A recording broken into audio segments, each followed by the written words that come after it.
Week on Look at This, our Desmond Shaw is taking your requests to learn more about the many cities that make up our region.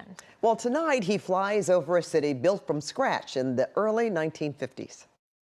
We'll take a look at this city just north of Long Beach. This is Lakewood, and it's a city that's emblematic of Southern California's Renaissance that followed World War II. The city named after this artificial lake that's now part of the Lakewood Country Club. And before the lake was dug out in the early 1950s, according to the Long Beach Press-Telegram, there wasn't much here north of Long Beach Airport other than sugar beet and lima bean fields. But a trio of real estate developers had a vision for a totally new city composed almost entirely of mass-produced housing.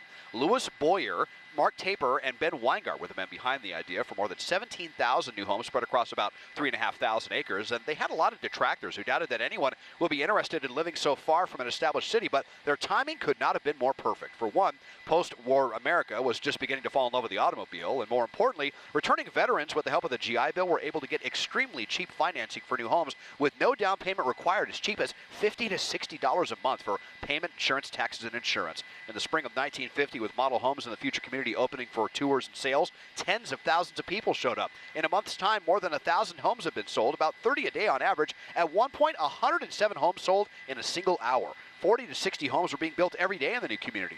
Lakewood would go on to be the largest private development in U.S. history at the time, and the wild success of the country's first post-war planned community gave rise to many other similar cities over the decades and ushered in the era of suburban expansion all across the country. With the population swelling, residents voted to incorporate into their own city in 1954, but with a twist, they would become the country's first contract city, getting municipal services like law enforcement and firefighting from other agencies instead of creating their own departments, a model that's now become very popular with a lot of other cities. From farming fields to 70,000 residents in less than 4 years' time, Lakewood was a revolutionary part of SoCal's and America's post-World War II expansion. Thanks to Rosemary Hall for telling me to check out Lakewood from SkyCal.